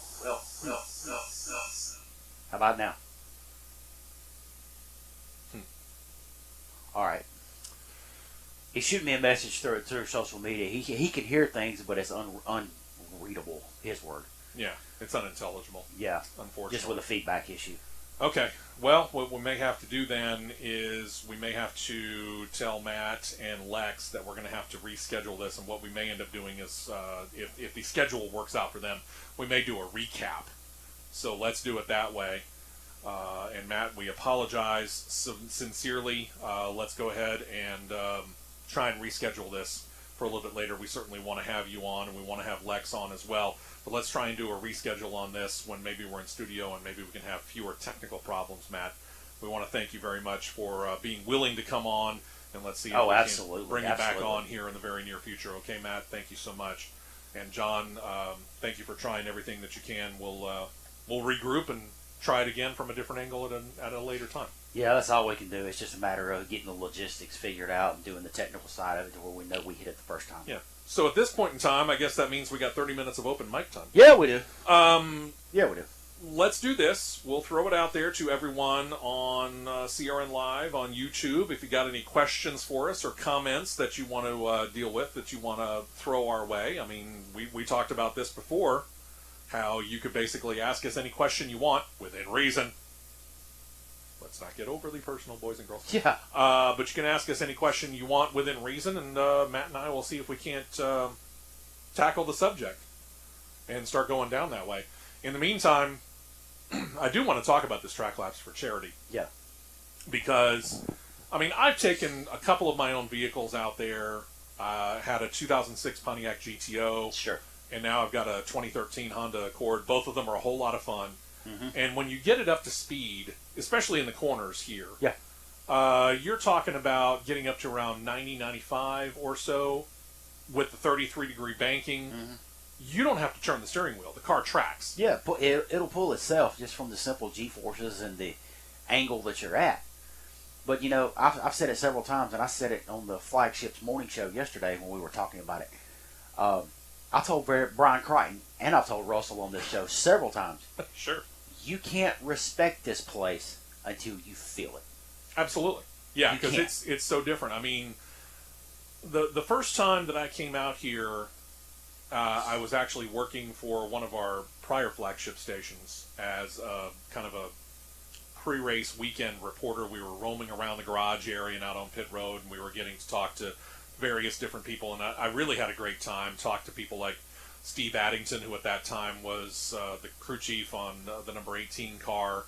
Gosh, I was trying to think who else I talked to. I actually talked to J.D. Gibbs that weekend. I talked to, back then, he was still Jimmy Johnson's crew chief, Chad Canals. Had a great weekend that weekend, but I had the chance during the weekend to actually get down and stand on the apron here at Talladega and just look up. And it is rather imposing when you're standing on the apron as you transition up at the double yellow line on the bottom, and you start to look up towards the top. It's kind of imposing. No doubt. And then you do something stupid because you're like, oh, I could walk up that. No, that's 33 degrees. You can. It's a chore. So I don't know what the story was, but I walked up to the top after a lot of effort, got a picture taken up there. And then I kept thinking to myself, it would be really cool to actually get out on the track. Now, I'd only been on the track one time before, and it was when I had first moved back to Birmingham. Let's kind of reveal a little bit in the radio world. I was raised here in Birmingham, Alabama. I went through kindergarten all the way through high school, graduated high school in the Birmingham, Alabama area. So I've lived in and around Talladega Superspeedway pretty much all my life. The first time I actually had the chance to get out on the track was when I had moved away. This is where producer John and I met back in the late 1980s when I was doing radio in the Shenandoah Valley in Virginia. Well, 97, I moved back down here. And I hooked up with a country station, a major country station in the Birmingham area. Mm-hmm. And we got invited to come out here when Mercedes was celebrating their 10th anniversary. Sure. And so I came out here, and I got a ride in one of their SUVs. I think it's the M Class. Yeah. And they took us out on the track. This was before it got repaved, so there was this nice little bump over there, right over the tunnel in turns 3 and 4. Yeah. And it was hilarious. I remember. I was sitting in the front seat, and it's a Mercedes guy who's behind the wheel. He's doing an easy 125 around here. He hits that tunnel turn and that bump, and all of the electronics on the dashboard lit up like a Christmas tree, and he freaked. And I'm just sitting here going, okay, what next? So that was my first kind of impression of what it was like at about 125. Got my own car out on the track here doing about 100. You and I had the chance last year I've done it. Take part in the driving experience. Yeah, that was the second time. No. Second time together. We did it one time here last year and then one time across the state line in Atlanta. Right. But I've done the driving experience here 4 total times. Okay. So it was the first time for me, and we just bought the base package, which gives you about 5 minutes on the track, and you have a governor, effectively a chip, so it governs you to a certain speed and a certain RPMs. Yeah. It's really about 150. Once you get to the point where you can realize where you're going to start hitting that chip and back off just a hair, you're perfect, and you're going to run about 150 around here. And that's going to give you an all new respect for this track. It gives you a solid feel, yeah. But yeah, taking your own car out onto here, man, you start to understand exactly what these drivers are going through. Sure. And after you do that for a couple of laps and you get comfortable enough, stop and try and think about it, because you're going to be in a single file line here today. If you come out doing track laps for charity, you're going to be a single file line doing about 90 to 100 miles per hour, give or take. Get comfortable. And then imagine yourself around 38, 39 other cars that are not all lined up in a row, separated out by 3, 4, 5, 6 car lengths, but bumper to bumper and door to door. Yep. Yeah. And then you get an all new respect for the ladies and gentlemen who have gone and taken laps here at Talladega in competition. Yeah, absolutely. In one of the previous driving schools that was here, it's actually the one that is now in a previous life, because the one in the previous life was bought out by the current one. You got a very, and I'm going to word it this way, you got a serious feel at a really good speed to feel the banking, to feel because when you're looking on television, or even if you're sitting in the stands, you think that it is 2 country miles on the backstretch when you come off of 2. But really, you get off of 2 when you're at a good speed. Blink your eyes 3 times, you're in 3. Yeah. That Alabama Gates super stretch goes by quick. Real fast. It goes by pretty quick. It does. I mean, this is a huge place. If you get up if you get up to where we are on race weekends up in the tower, up above the tri-oval, we need binoculars to see turn 3. Oh, sure. Okay? But when you get on the track and you're doing as fast as these guys are doing it, remember, this is a 2.66 mile tri-oval. And these are drivers that, at speed in these crowds, they're doing it in less than 55 seconds. Yeah. And if you get a good, let's just say back in the day. Back when we didn't have plates? Yeah, back when doing that, and I'm going to say what was it, 2019? Yeah, I think it was 19 when they made the rule change on the fly after practices. And what you were up in the jumped. Yeah. We gotta slow the cars down, slow the RPMs down, and I'm sitting there going, no, they're about to get faster. With what they said was going to happen, because I can remember vividly picking up the phone. It was Russell on the other end saying, "Hey, y'all boys, be alert! NASCAR's making a rule change." Yeah. On the fly. And then we found out what the rule change was, and they were going to put a. They put a 1-inch wicker on the spoiler. That's right. And put a smaller. I think it was a 1/16 of an inch smaller plate on the restrictor plate for the restrict. Yeah, remember those kids? Put the restrictor plate on to get it smaller to cut the airflow down, to cut the RPMs down. But I'm sitting up there screaming, no, you're gonna punch a bigger hole, therefore making a bigger slipstream. Yep. And they went from 203 in practice to 206. Was it 203? I thought it was even lower than that. I thought it was like 200, 201. No, it was 20. I think it was like 202, maybe 203, right there in that neighborhood. And then they jumped up to 206. 206, and I'm going like, well, you asked for it. And when they hit we seen 206 hit on time to score, and I'm going like, yep, told you. Matt and I just looked at each other and went, well, there it is. There we go. And the funny thing was, we were still in the old tower at that point in time, and we were. Yep. MRN right next door to us, we're looking out at the track. That was the final race in the old tower. Yep. Yeah. And as you and I looked at each other and went like this, MRN just kind of looked at us and went, held up their hands, kind of like the same thing. Called it. Yeah. There it is. Yeah. So, it was kind of funny. But we enjoyed it. We had a great time. But yeah, you won't get the full obvious experience doing 100, but you're going to get a respect of being able to go out on a 33-degree banking and really kind of get a better idea of what it is that these drivers go through each and every race weekend here. Right. I mean, we're standing in the media center. I'm looking right here at 2 pictures over there where you've got the one on the right side here is showing basically the entire field as they're coming through the tri-oval. They're 2 wide, and they're all... I mean, how far is that? Let's see. You talking about the picture on the right? Yeah. Maybe. That's 40 or at least 40 cars within 0.2 of a mile?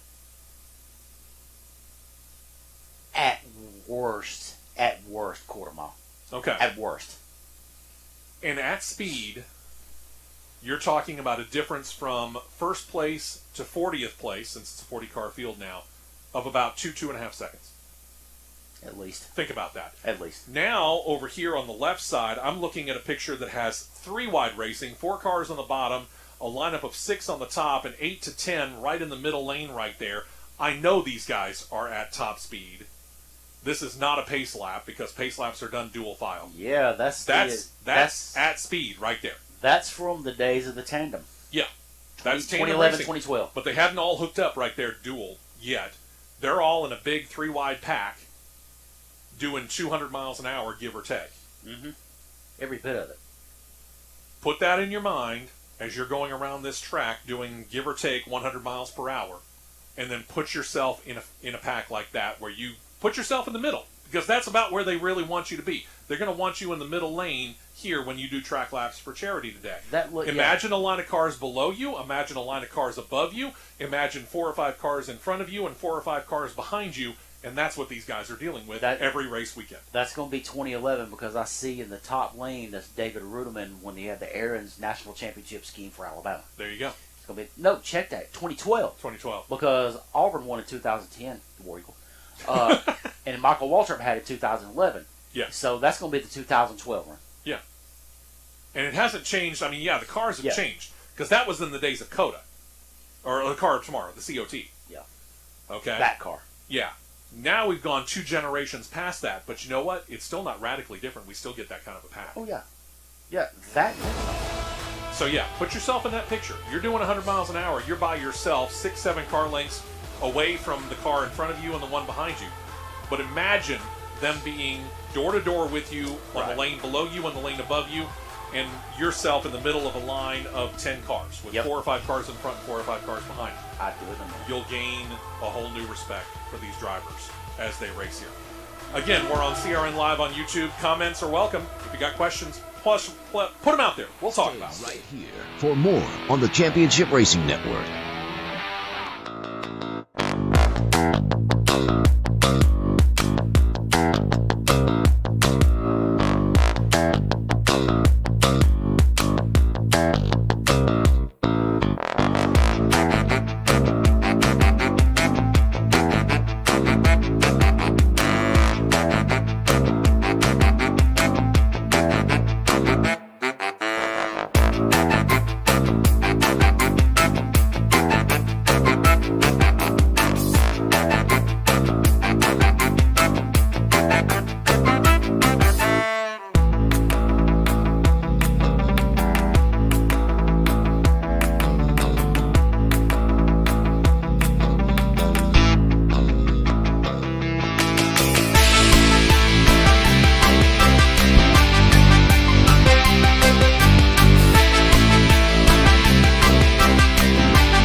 Fuel only. Go, go, go.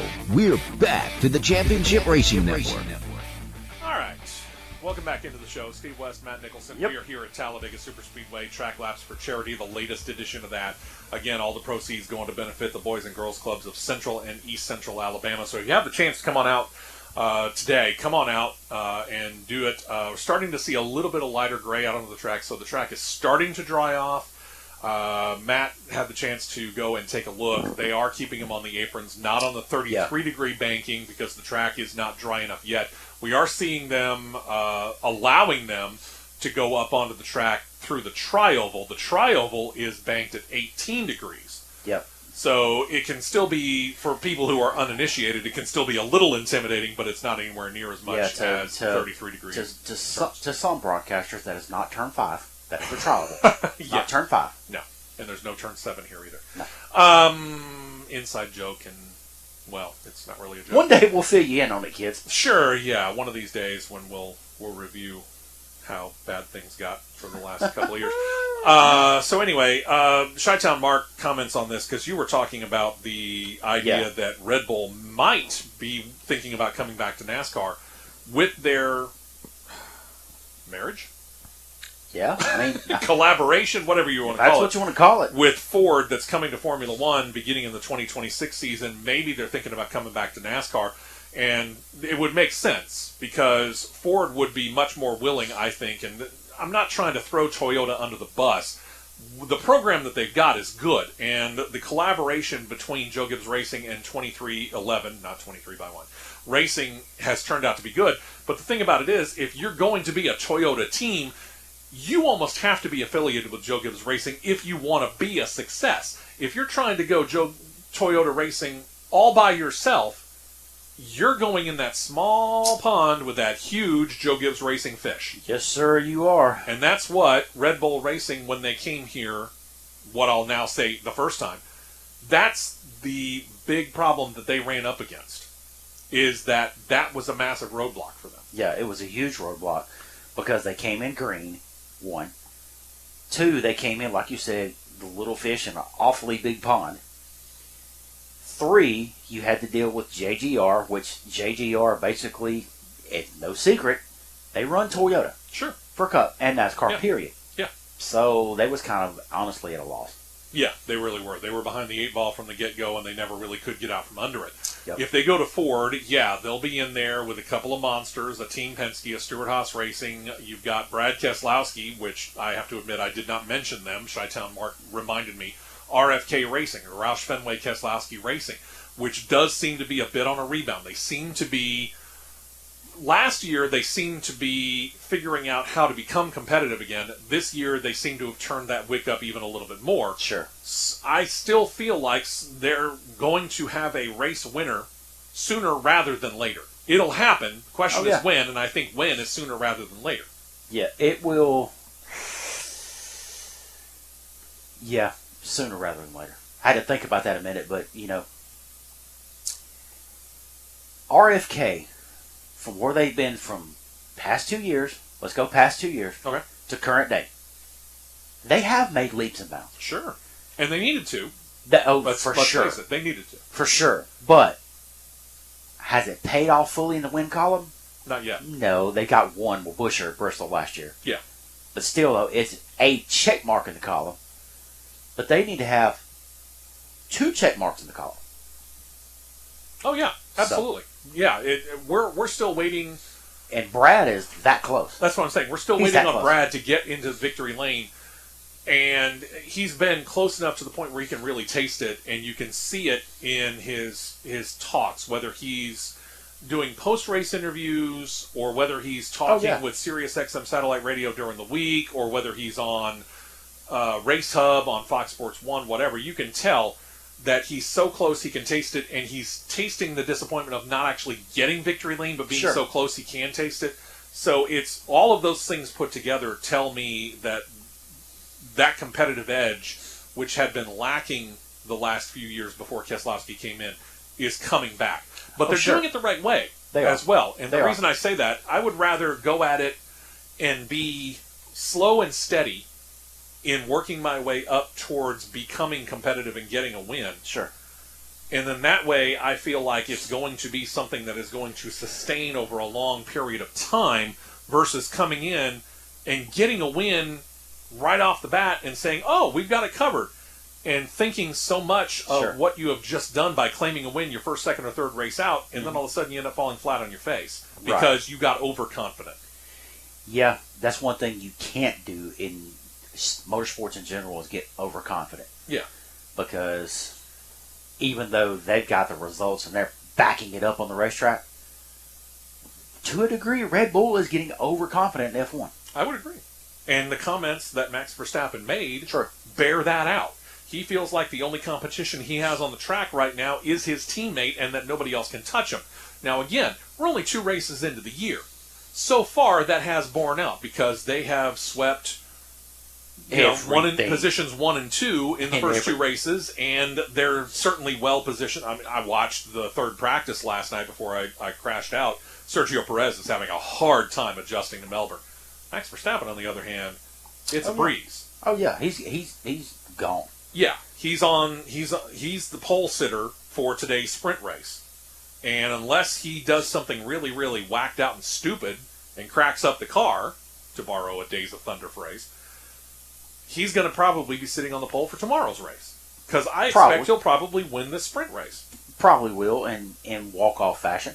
But honestly. You know what? If they go through the first 6-7 races of this year, and they're doing nothing but placing first and second, first and second, first and second, first and third, first and second, first and third, first and second, first and second, you're going to get so overconfident that you're going to screw it up.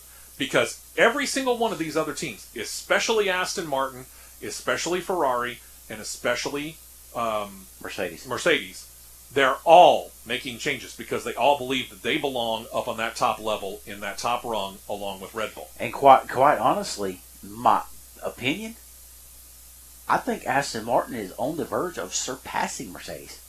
Right now, yeah, because Mercedes still haven't figured out their car. They put on those aero side pod air intakes from last year, and that has not worked.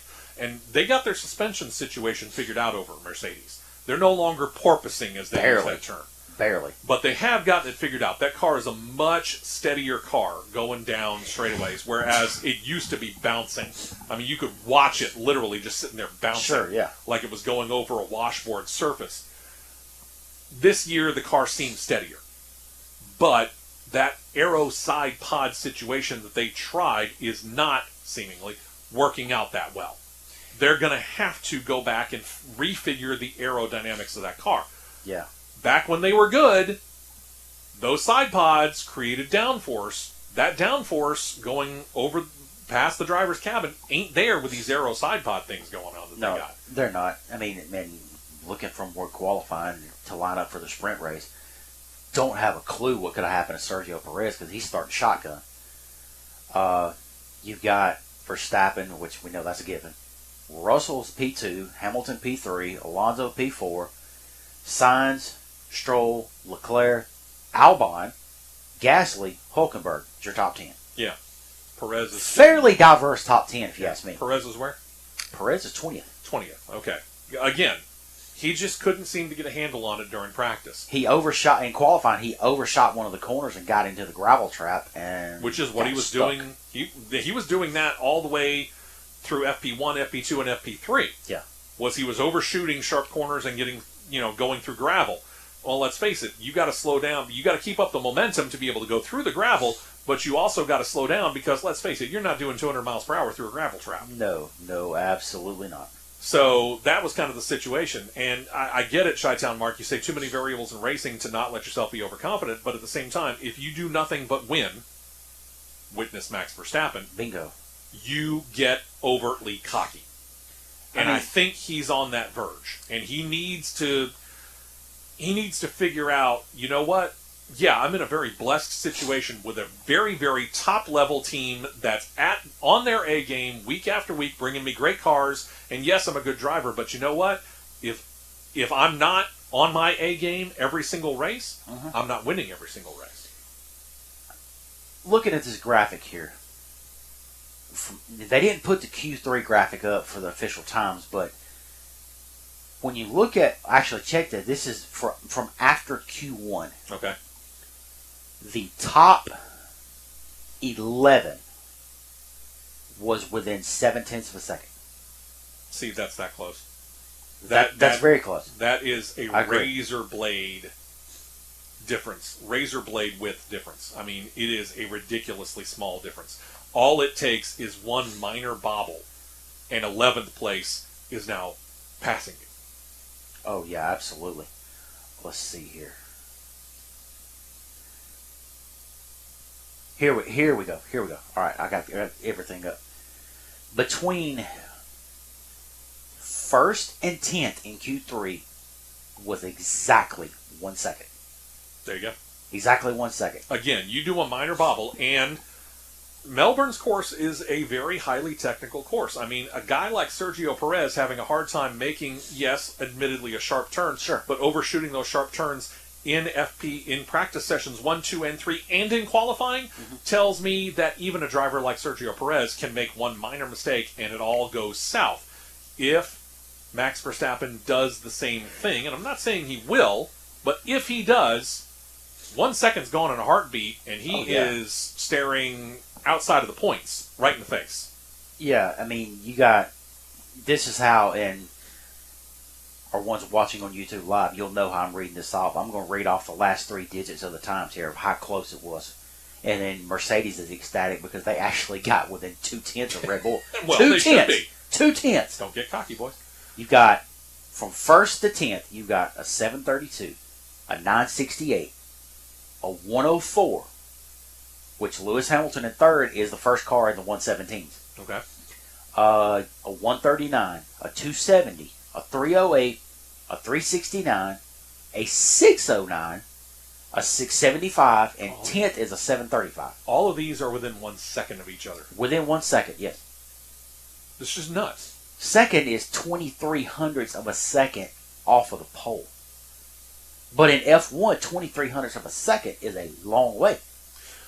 Distance-wise, yes. Distance-wise, But again, you make that small bobble, and that's gone. Q1, Verstappen had fast time at a 17.384. 19th was a 18.714. That's all it takes. F1 has tightened the grid up a lot. They have. A ton. Could it be closer? Arguably, It could be. It could be. You know, that's the biggest argument that I see on race weekends when you start looking around.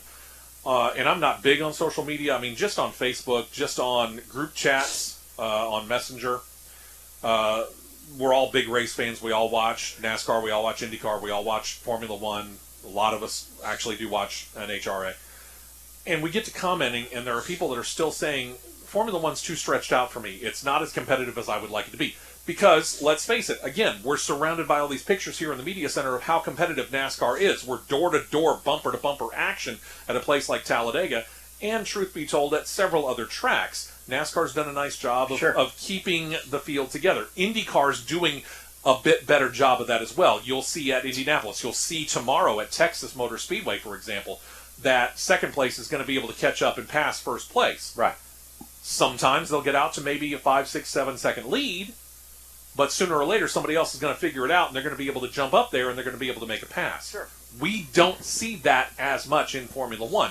If you're able to get out there and you're able to jump into the lead, Max Verstappen, you're able to pull out sometimes to a 15, 20, 25, 30 second lead. All the passes end up happening in 10th, 11th, 12th, 13th, 14th place. And nobody can catch the leader. Yeah. I think it's more down to now. I had to double check myself before I said this because I was thinking, like, is it down to engines and stuff? No, it's not down to engines. Really? Because you've got the identity crisis engine package known as Red Bull. You don't know if they're Honda one day, Ford the next, Aston Martin one day, or whatever, because they went through 300,000 different names. Yeah. Technically, it is a Honda-based design with a Red Bull logo on it. It's classified as Red Bull Racing Honda RBPT, which that's going to be Red Bull powertrain. Sure. All right. They're at 1:12, 15, and Perez had a no time. 5 of the top 8 is Mercedes. Think about that for a minute. 5 of the top 8 is Mercedes. Mercedes has the power. Sure. They don't have the aero. I think that's really, truth be told, what Mercedes is missing. And I think they're still tweaking on suspension. Yeah. And I'll give them this as well. Ferrari is doing decently. Charles Leclerc, I like the kid. I really do. I think Charles Leclerc is a very, very good driver. But Charles Leclerc is letting his emotions get the better of him in some cases. Sure. And he's one of those guys that if things start going south, he's going to end up helping that little whirlpool continue to going all the way down. Yeah. I mean, you got 9/10 of a second difference in between the Williams, which we know that's experience, between Albon and Logan Sargent. Yeah. All right. You have 7/10 in between the Haas twins. But Nico Hulkenberg is up there. We've seen what Nico's Nico up there. Hulkenberg can do. Nico's up there. Nico can be a consistent top 10 finisher if you give him the right equipment, and I think the engine is there. Because Ferrari, I think, has now kind of realized we're no longer giving B-spec engines to Haas F1 and what, for now at least, is Alfa Romeo, soon to be Audi. Right. They're giving them the A-spec engines. Yeah. Now it's just a matter of building the right car around them. I think with the veteran presence of Kevin Magnussen and Nico Hülkenberg, and with the former Mercedes driver over there for Sauber/Audi, or Alfa Romeo, that ain't going to hurt them either. No. They're both able to consistently get close to, if not inside the top 10. Right. So the competitiveness is coming. Via some rules, yes. Some things that they needed to settle in. In other words, you can't have an A-spec engine for you and a B-spec engine for your customers. Right. They'll all be A-spec. Yeah. You know, things like that. The competitiveness is coming, but it's not 100% there. Absolutely. Well, we had a great time. Unfortunately, our guests, we could not keep them with us, but you know what? We'll reset that. We'll have them back on soon. We are. We're going to aim to have them on the week after the 4-Wide Nationals. There you go. So thank you very much for checking us out. Make sure that you do it again next week via CRN Live, 95.1 The Mountain, or the Mountain app. Either way. Producer John back in the studio. Thank you for everything. Absolutely. You have been a trooper through thick and through thin and through technical problems. We appreciate you, brother. We appreciate Talladega Superspeedway. Coming out, track laps for charity to benefit the Boys and Girls Club. The presentation of the Championship Racing Network.